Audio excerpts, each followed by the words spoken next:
नमस्कार किसान साथियों, मैं आपका दोस्त नरेंद्र पोरवाल आपके अपने यूट्यूब चैनल देश किसान हमारे किसान में आपका बहुत बहुत स्वागत करता हूं।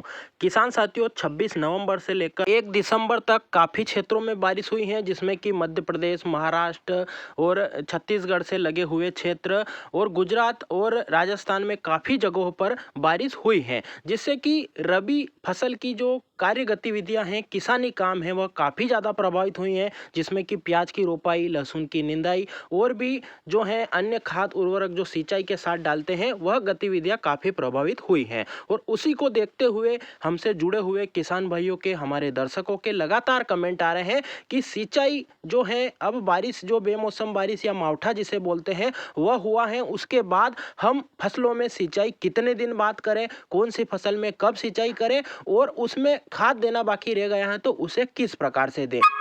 ये महत्वपूर्ण 2 सवाल अभी काफ़ी ज़्यादा आ रहे हैं, तो जिसका जवाब इस वीडियो में आपको मिलने वाला है कि मावठे के बाद आपको सिंचाई कब करनी है और खाद देना बाकी रह गया है तो उसे अगली सिंचाई में दें या अभी दें तो किस प्रकार से दें और क्या सावधानी रखें, उसकी पूरी चर्चा इस वीडियो में होने वाली है। तो आप पूरी जानकारी के लिए वीडियो को पूरा देखें, जिससे आपको पूरी जानकारी समझ में आए। वीडियो पसंद आए, मेहनत पसंद आए तो लाइक करें, ज़्यादा से ज़्यादा किसान भाइयों तक व्हाट्सएप फेसबुक पर शेयर करें, ताकि वह भी इस महत्वपूर्ण जानकारी का लाभ ले सके, हमारी मेहनत सफल हो। और खेती से संबंधित, मंडी भाव से संबंधित और किसानों से जुड़ी सभी जानकारियां जल्दी से जल्दी प्राप्त करने के लिए चैनल को लाल बटन दबाकर सब्सक्राइब करें और पास में लगा घंटी का बटन भी जरूर दबा दें, जिससे हम जो भी जानकारी की वीडियो डालेंगे बिना देरी के आप तक जल्दी से जल्दी पहुंच जाएंगे। तो आइए बिना देरी के जानकारी शुरू करते हैं। किसान साथियों, बात करें बेमौसम बारिश की तो अभी लगभग काफी ज्यादा बारिश हुई थी, जिसमें कि 4 से 5 इंच गहराई तक गीला हो चुका है। जो प्याज के लिए खेत पड़े थे उनमें भी काफी ज्यादा गीला हो चुका है। लहसुन के खेत भी गच पड़े हैं, अभी काफी ज्यादा उसमें गीला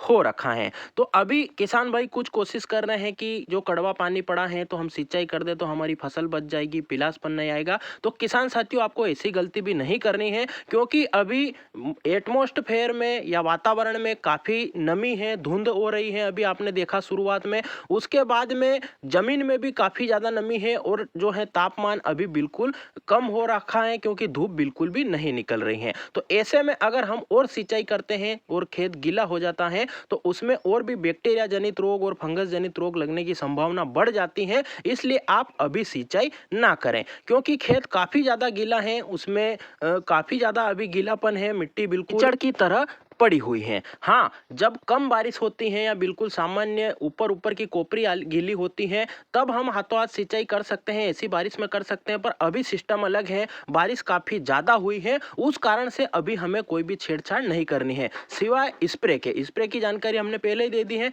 स्प्रे आप कर सकते हो, बाकी सिंचाई आपको कब करनी है अगर उसकी बात करें तो सबसे पहले प्याज नर्सरी की बात करें तो उसमें जैसे ही मौसम खुले उससे 4 से 5 दिन बाद आप सिंचाई कर सकते हो। जैसे ही खेत की मिट्टी का मॉइस्चर थोड़ा कम हो, वहाँ का कीचड़ थोड़ा सूखने लगे, उसके बाद ही आपको हल्के हल्के रेसे, बाल जैसी दरारें हल्की हल्की दिखने लगेगी, तब आपको सिंचाई करनी है। उसके बाद लहसुन की फसल की बात करें तो लहसुन में भी जड़ों को ऑक्सीजन काफ़ी कम पहुँच रहा है अभी, ऊपर से जो है सूर्य की रोशनी न मिलने के कारण, भोजन की कमी के कारण भी उसमें प्रकाश संश्लेषण की क्रिया न होने के कारण पौधा तनाव में है, तो उसमें भी जड़ों में ऑक्सीजन जाने के लिए थोड़ी हल्की हल्की दरारें जरूर पड़ने दें, उसके बाद ही सिंचाई करें। तो उसमें लगभग 5 से 7 दिन का समय लगेगा। प्याज नर्सरी में 4 से 5 दिन का लगेगा, लहसुन की फसल में 5 से 6 दिन का लगेगा, जब से बारिश खुले उसके बाद के दिन की बात कर रहा हूँ। उसके बाद गेहूं की बात करें तो गेहूं में लगभग 8 से 10 दिन बाद ही सिंचाई करें, क्योंकि गेहूं में ओस के कारण भी काफ़ी ज़्यादा जो है नमी वहाँ पर आ जाती है और काफ़ी ज़्यादा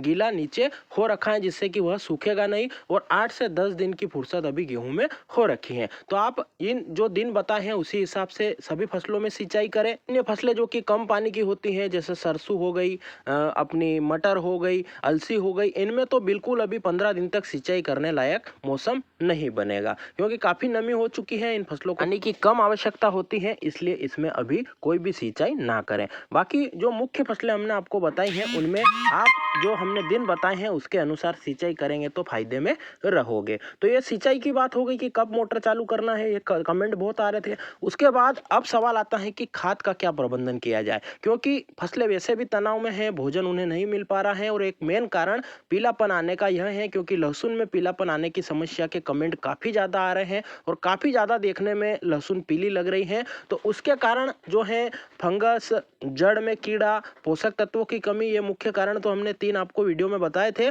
पर अभी एक चौथा कारण हो गया है भोजन की कमी, क्योंकि एक तो धुंध के कारण पौधा तनाव में है, ऊपर से वातावरण में नमी है जिसके कारण पौधा ऊपर से पानी सूख ही नहीं रहा है, नीचे भी गीला है, तो उसके कारण ऑलरेडी तनाव में है, ऊपर से सूर्य नहीं निकल रहा है तो भोजन की कमी महसूस कर रहा है। तो उसे हम खाद उर्वरक देकर अच्छे से चाल या ग्रोथ बढ़ा सकते हैं। और अभी 7 से 8 दिन जैसे मौसम धीरे धीरे खुलता जाएगा तब तक पौधे को खाद की कमी हमें नहीं होना देना है। तो अगर आपने बारिश के पहले निंदाई में खाद उर्वरक नहीं दिया था या आपकी निंदाई नहीं हुई थी तो आप उसमें अभी खाद उर्वरक दे सकते हैं। या निंदाई कराने के जस्ट बाद आपकी बारिश हो गई, आप खाद उर्वरक नहीं दे पाए, तो आप किसी भी फसल में, चाहे गेहूं की फसल में भी आप सिंचाई करने वाले थे और आप मावठे के कारण सिंचाई नहीं कर पाए और उसमें खाद देना रह गया है, या लहसुन की फसल में निंदाई हो चुकी थी और आप खाद देना रह गया, तो आप अभी बारिश के बाद जैसे ही खेत में गीला है उसमें भी आप खाद दे सकते हैं, कोई दिक्कत नहीं है, क्योंकि पौधे को अभी किसी भी प्रकार से खाद की आवश्यकता